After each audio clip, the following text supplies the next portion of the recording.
Student, आपका mathematics point में स्वागत है और मैं डॉक्टर आर के मिश्रा।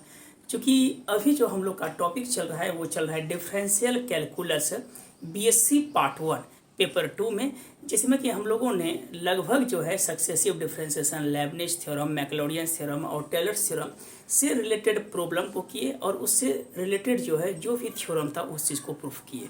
चलिए, आज हम बोले थे कि एक और टॉपिक, लास्ट टॉपिक बचा है कर्वेचर, जिसमें कि हम लोग आज जो है क्रमशः कर्वेचर के बारे में पढ़ेंगे। इसका एक इंसेंट्रिक फॉर्म पढ़ेंगे, इसके बाद कार्टेशियन फॉर्म पढ़ेंगे और एक पोलर फॉर्म पढ़ेंगे।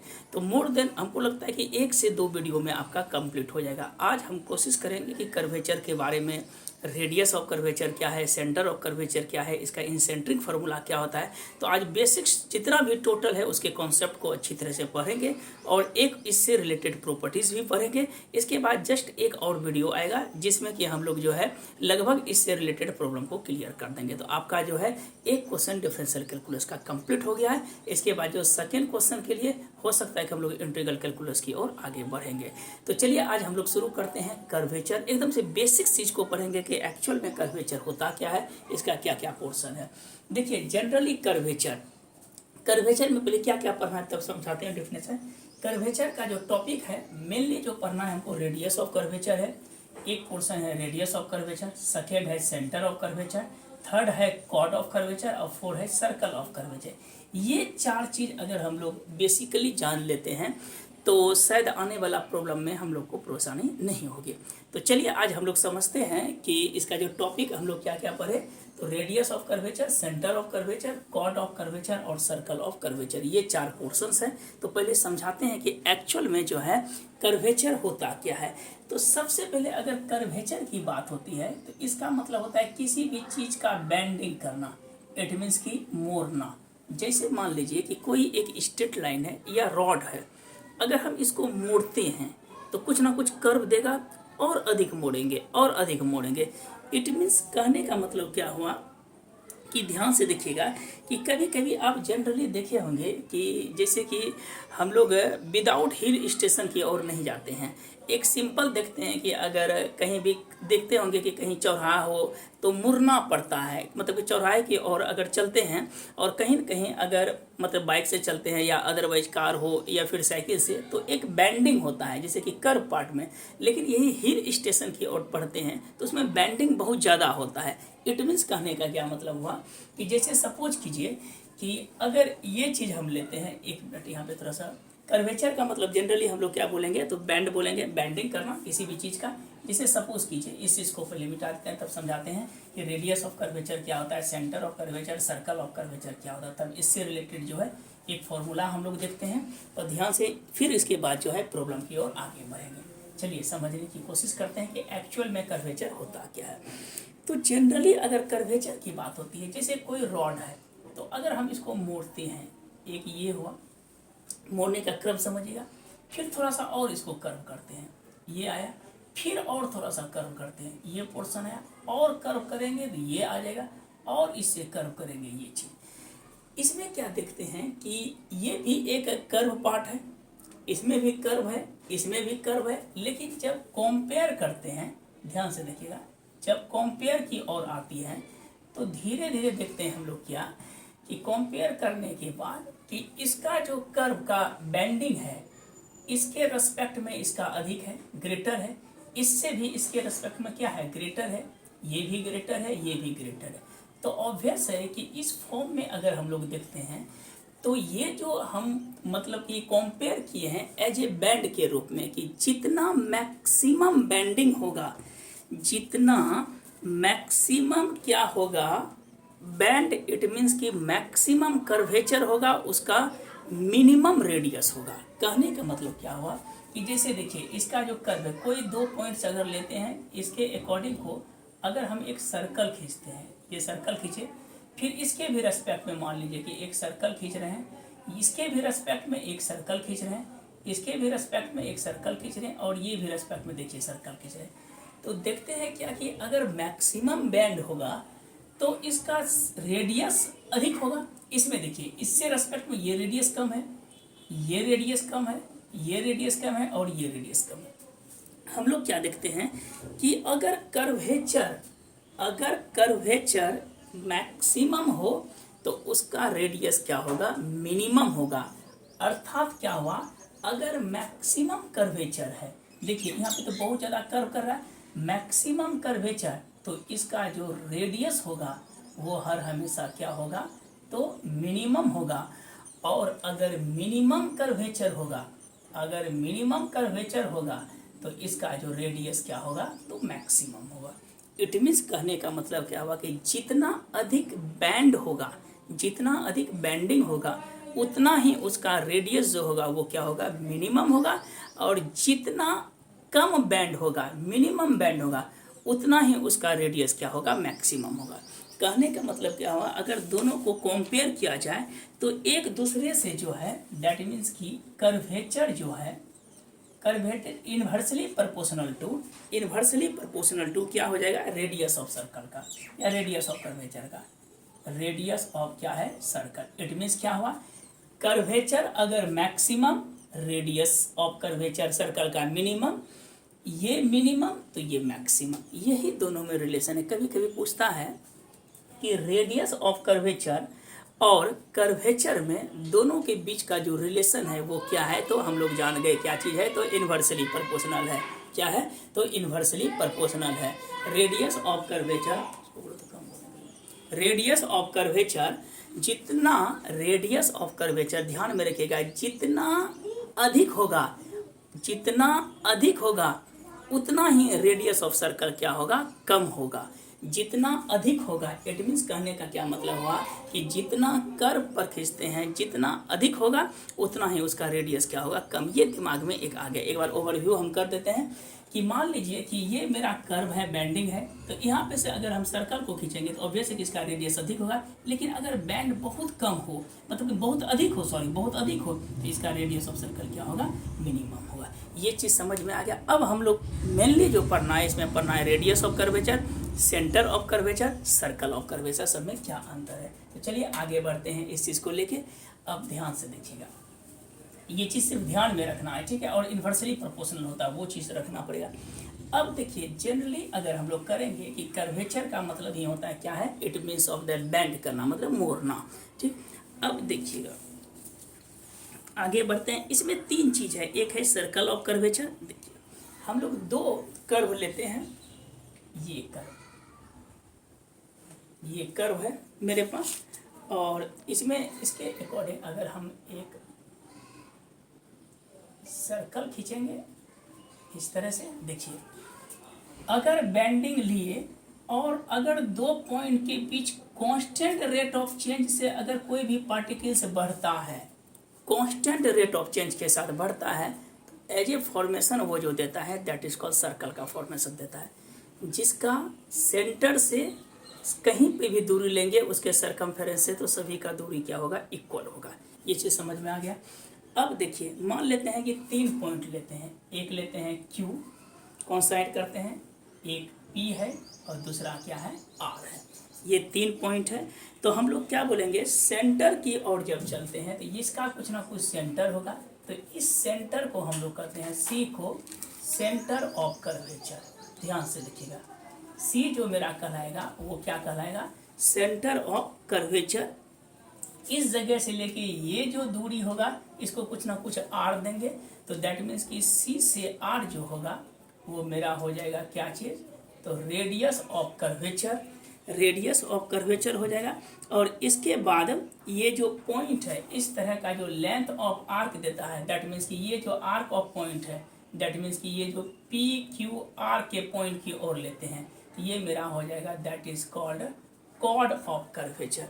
इस चीज़ को हम लोग क्या बोलेंगे, कॉर्ड ऑफ कर्वेचर, या इस P को भी हम लोग बोल सकते हैं क्या चीज़, that is called chord of curvature हो गया। ये दिमाग में रखना है, अगर सेंटर से जो पास करेगा तो वो होगा सेंटर ऑफ कर्वेचर, उसका जो डिस्टेंस होगा रेडियस ऑफ कर्वेचर, और ये पोर्शन को क्या बोलेंगे, तो दैट मीन्स की कॉर्ड ऑफ कर्वेचर। ये सर्कल हुआ, ये सर्कल का कर्वेचर होगा, ये चीज।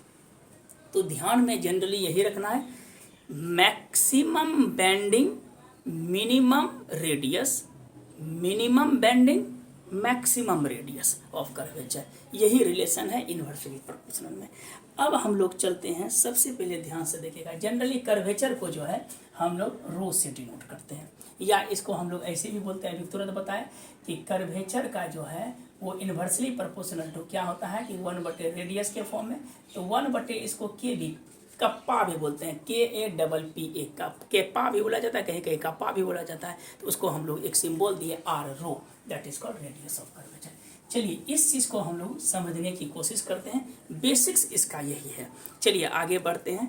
बोल रहा है क्या, इंसेंट्रिक फॉर्मूला है, इंसेंट्रिक मैंने स्वाभाविक रूप होता है, to find the radius of curvature for the curve whose equation is given in the term of S and psi. या इसमें एक चीज और दे देता है कि रिलेशन बिटवीन, ध्यान से देखिएगा, relation between S and Sai में मोस्ट इंपॉर्टेंट है ये, लगभग मेरे विचार से 5 से 6 बार पूछा गया है ये। चलिए आगे बढ़ते हैं हम लोग। इस चीज़ को इंसेंट्रिक का मतलब होता है कि जो इन जनरल जो स्वाभाविक फॉर्मूला आता है, स्वाभाविक जिसको बोलते हैं। सबसे पहले इस चीज़ को दिखाने के लिए हम लोग क्या किए कि एक XOY एक एक्सिस लिए जो कि प्लेन में है, एक हम लोग क्या किए एक कर्व लिए, ये चीज़ जो है मेरा क्या लिखे, एक कर्व लिए, ये इस पॉइंट को हम लोगों ने ए मान लिया। इसके रेस्पेक्ट में हम बोले कि जो कांस्टेंट रेट ऑफ चेंज से क्या है बढ़ रहा है, एक सर्कल खींचे, ये मेरा सेंटर है, पी और टी इस जगह पॉइंट मेरा क्या है तो पी है, पी से टी को इस पॉइंट को हम लोग क्या मान लिया तो टेंजेंट एक खींच लिए, टेंजेंट, और सी से क्यू पर जो है और पी से सी पर एक नॉर्मल हम लोग खींच लिए। ये एंगल को कहीं ना कहीं एंगल बनेगा, पॉइंट माने हैं APQ, और एक जो टेंजेंट से जो है इस पॉइंट को स्पर्श करते हुए एक और हम लोग टेंजेंट खींच लिए, जो इस पे क्या किए पॉइंट एस के और रख दिए। ये एंगल कुछ ना कुछ होगा डेल सा, ये होगा साइ, तो ये एंगल होगा sum of two internal angle is equal to the external angle. हम लोग 11th में या 12 में पढ़े थे प्रीवियस क्लास में। चलिए सी बी द सेंटर है, ये लेंथ ऑफ आर कुछ ना कुछ एंगल बनेगा, ये जो रो है दैट मीन्स कि पी से सी है, यही मेरा रेडियस ऑफ कर्वेचर है। इसकी दूरी हम लोगों ने एस माने और पी से क्यू की दूरी डेल एस माने, डी एक पॉइंट है। इस चीज़ को हम लोग जो है एक सीक्वेंस में लिख देते हैं। वही चीज़ लिखें, let P Q R be any 3 point on the curve पे है, ड्रॉ ए सर्कल हम लोग लिखें all point, P Q R जो है ज्वाइन क्यू, पी क्यू और क्यू आर जो है पी से जो है क्यू की ओर ज्वाइन किया और क्यू से लेके कहाँ तक दिया आर तक ज्वाइन किया। Then P Q and Q Q, P से क्यू जो है, पी से क्यू और क्यू से आर जो है एक क्या है कॉर्ड ऑफ सर्कल है। अब हम लोग क्या किए, आर को कॉन्साइड किए विथ क्यू के साथ, आर को हम लोग किसके साथ कॉन्साइड कर रहे हैं तो क्यू के साथ कर रहे हैं, और क्यू को कॉन्साइड कर रहे हैं किसके तरफ पी की ओर। तो जैसे कॉन्साइड करेंगे तो इसका नेचर एक जैसा हो जाएगा, जैसे नेचर एक जगह होगा तो एक ही साथ इसका एंगल बनेगा, तो P Q are become कॉन्साइड the circle. तब देखिए लेट सी बी दे मेरा क्या है तो सेंटर ऑफ सर्कल है। अगेन जो है क्यू को हम किधर की ओर जा रहे हैं, ये जो मेरा पॉइंट क्यू है, क्यू को हम पी की ओर ले रहा है। तब देखिए क्या होगा, हम लोग जानते हैं 11th में पढ़े हैं कि थीटा रेडियन इक्वल टू क्या होता है L/R। थीटा रेडियन, थीटा की जगह क्या है डेल सा है, बराबर क्या होगा एल, एल मेरा क्या है length of arc, length of arc मेरा क्या है तो पी से क्यू तक है, अब बटे क्या है पी से क्यू, और आर के जगह क्या है ये रो है, ये रेडियस है। व्हेन अगर क्यू का नेचर पी की ओर होगा तो ऑब्वियस है कि रो बराबर क्या लिखेंगे, अभी तुरंत बताएं, limit Q tending to P कर देंगे, क्योंकि पी का नेचर क्यू, आर का पी क्यू बटे कितना हो जाएगा डेल सा, ये डेल सा नीचे आ गया।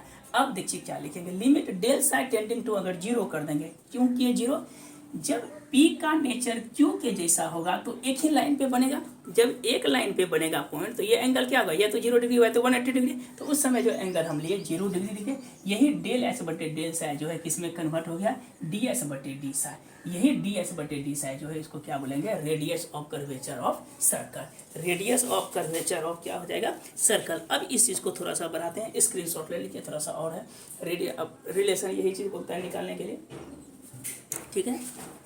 चलिए अब देखिए डी एस बटे डेल सा है, चलिए स्क्रीनशॉट ले लीजिए। चलिए आगे बढ़ते हैं।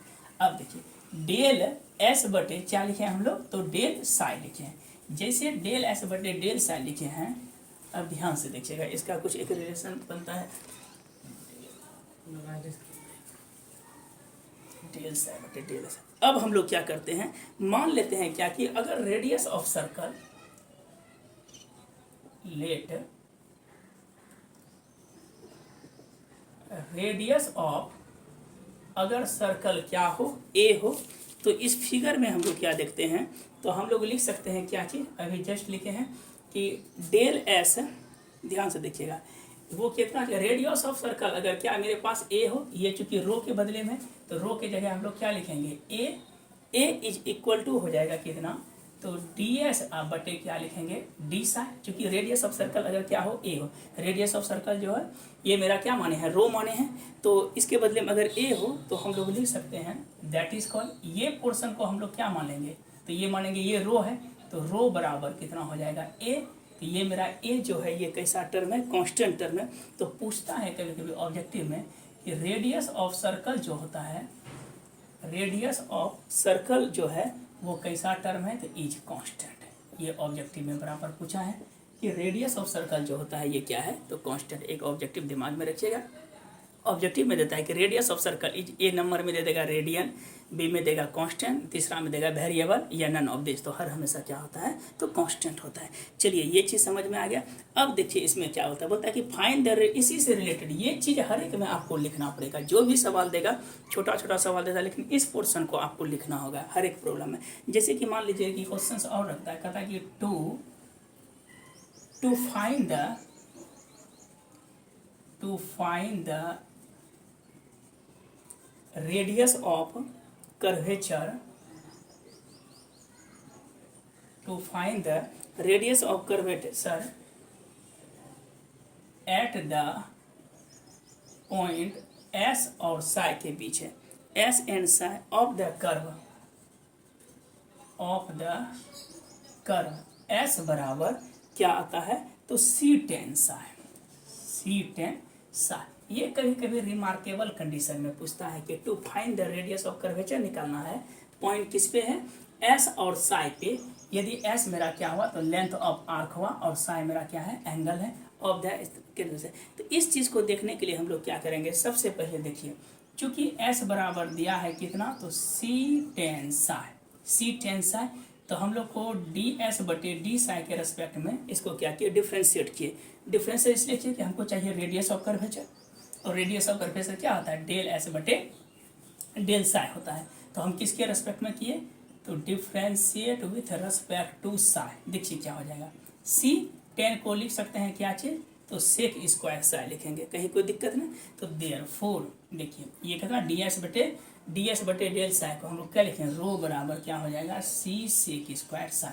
कभी कभी ये भी ऑब्जेक्टिव में पूछता है कि रो इक्वल टू क्या होता है, तो सी टेन स्क्वायर साई। चलिए इस चीज़ का स्क्रीनशॉट ले लीजिए। तब हम लोग बढ़ते हैं एक कार्टेशियन फॉर्म में। कार्टेशियन फॉर्म के बाद ये पोर्शन का जो है थ्योरी वो कंप्लीट होगा। चलिए ये याद रखिएगा, रो इक्वल टू कितना होता है, S C sec square sine. आगे बढ़ते हैं, कार्टेशियन फॉर्म ये भी आया है लगभग 2 से 3 बार, और इसको रिवीजन ध्यान से कीजिएगा। हो सकता है 1 से 2 वीडियो में जो है हम लोग कंप्लीट कर लेंगे, मैक्सिमम 2 वीडियो आएगा, क्योंकि इसमें है प्रॉब्लम अधिक।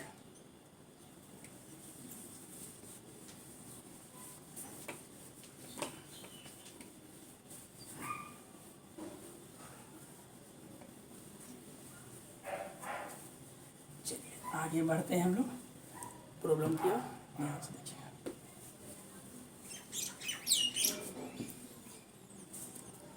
बोलता है क्या कि कार्टेशियन फॉर्मूला निकले टू फाइंड द, ध्यान से देखिएगा, बोल रहा है क्या चीज़ कि to find the radius of curvature,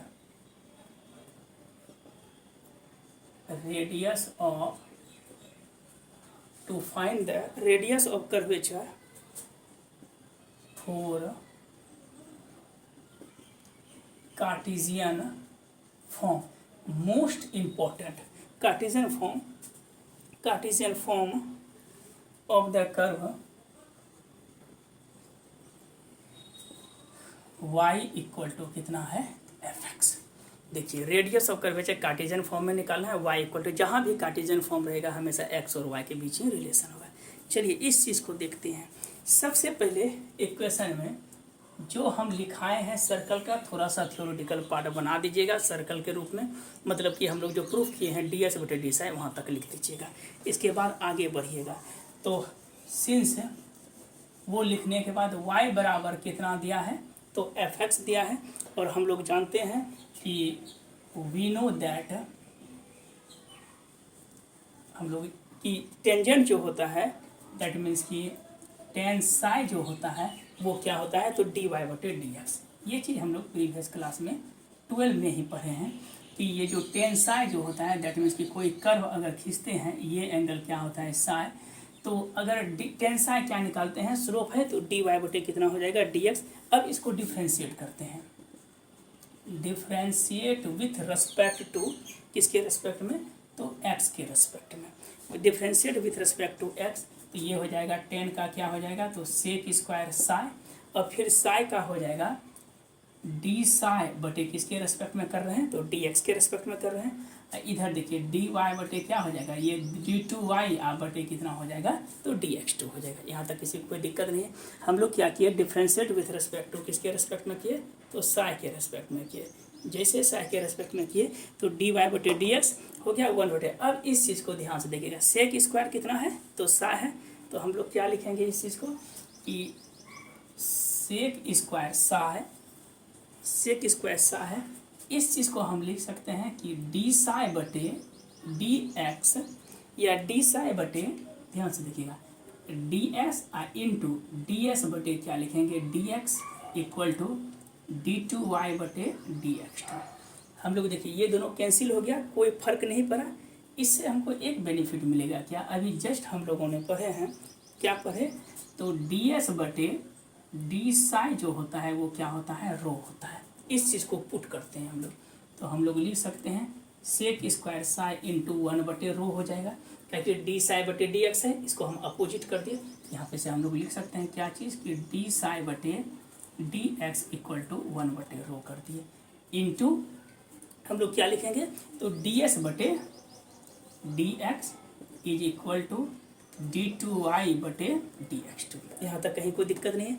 अब हम लोग क्या करते हैं, इस चीज़ को सेक स्क्वायर सा है, ध्यान से देखिएगा, सेक स्क्वायर, इसको बंद करते हैं, सेक स्क्वायर कितना है मेरे पास, तो साई है।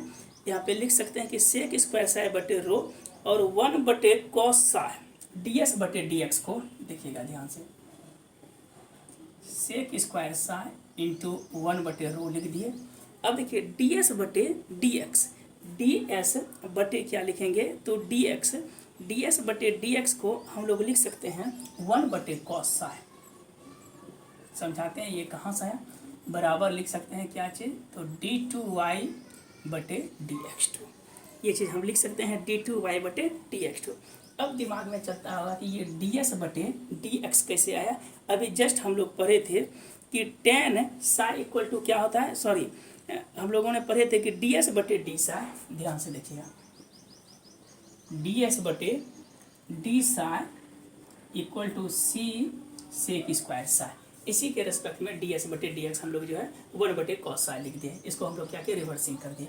अब देखिए 1 बटे रो ये ऊपर चल गया, तो हो जाएगा sec square psi into sec psi बराबर d2 बटे dx2, d2y बटे, ये तो हो जाएगा सेक क्यू साई, तो 1 बटे rho into sec Q Sai बराबर हो जाएगा d2y बटे dx2। अब हमको क्या चाहिए, तो d2y बटे कितना है, dx2। तो हम इसको लिख सकते हैं इस तरह से, 1 बटे रो सेक स्क्वायर है, तो सेक स्क्वायर को हम लोग लिख सकते हैं 1 प्लस tan स्क्वायर साई, तो हो जाएगा सेक स्क्वायर साई होल पे पावर 3/2। ध्यान से देखिएगा, सेक स्क्वायर साई होगा इंटू 3/2, 2 कैंसिल हो गया, बराबर क्या लिखेंगे, तो d2y बटे dx2। तो हम लिख सकते हैं कि 1 बटे रो 1 प्लस कितना है tan स्क्वायर साई, तो हम लोग 1 प्लस देखिए tan साई का वैल्यू कितना है, तो dy बटे dx, तो लिख सकते हैं dy बटे dx का होल स्क्वायर और होल पे पावर 3/2 इक्वल टू क्या होगा, d2y बटे dx2। यहाँ तक कोई दिक्कत नहीं है। अब हम लोग लिख सकते हैं देयरफॉर d2y बटे dx, देयरफॉर अगर रो हमको चेंज करना है तो रो इज इक्वल टू लिख सकते हैं ये पोर्शन जो है, ये चूंकि 1/रो था तो रो करेंगे तो 1/रो, एक और स्टेप कर देते हैं, 1/रो इक्वल टू हो जाएगा d2y/dx2 बाय 1 प्लस dy/dx का होल स्क्वायर, और होल पे पावर क्या लिखेंगे 3/2। अब ये पोर्शन पलट जाएगा, तब देयरफॉर हम लोग लिख सकते हैं कि रो इक्वल टू, देखिए 1/, ये है तो अगर हम इसको पलटेंगे तो क्या हो जाएगा 1 प्लस dy/dx का होल स्क्वायर, होल पे पावर 3/2, अब बटे कितना हो जाएगा तो d2y, अब बटे क्या हो जाएगा dx2। रो इक्वल टू ये निकाल दिए। अब बगल में मेंशन कर देते हैं कि d2y/dx2 ये कभी भी 0 नहीं होगा। तब हम लोग लिख सकते हैं, ऐसे भी d2y है तो 1 प्लस इसको हम y2 भी लिख सकते हैं, y2 का होल स्क्वायर, इधर क्या हो जाएगा तो y2 और होल पे पावर कितना होगा 3/2, दैट इज कॉल्ड रो। यही मेरा हो गया क्या चीज, तो सॉरी dy, ये y1 होगा बाय मिस्टेक, dy, यही हो गया radius of curvature in form of Cartesian form. तो ये ध्यान में रखिएगा कि 1 प्लस y1 का होल स्क्वायर, होल पे पावर कितना हुआ 3/2, होल पे पावर 3/2, इसके होल पे पावर है कि ये कितना हो गया rho equal to 1 plus y1 power कितना है स्क्वायर, होल पे पावर 3/2, अब बटे नीचे में क्या लिखेंगे तो y2। यही चीज़ हो गया radius of curvature in term of Cartesian form, और वो लिखे थे हम लोग क्या इन सेंट्रिक फॉर्म। ये दोनों क्वेश्चन हमेशा आता है, और इसमें एक चीज़ पढ़ना है कि कब जो है फेल्योर करता है रेडियस ऑफ कर्वेचर और कार्टेशियन फॉर्म में। तो ये चीज़ अगले क्लास में हम लोग लेंगे, मतलब अगले वीडियो में जो आएगा उसमें ये क्लास लेगा। तो ये वीडियो को आप 2 से 3-4 बार देखिएगा, आपको अच्छी तरह से जो है समझ में आ जाएगी, दिक्कत नहीं होनी चाहिए।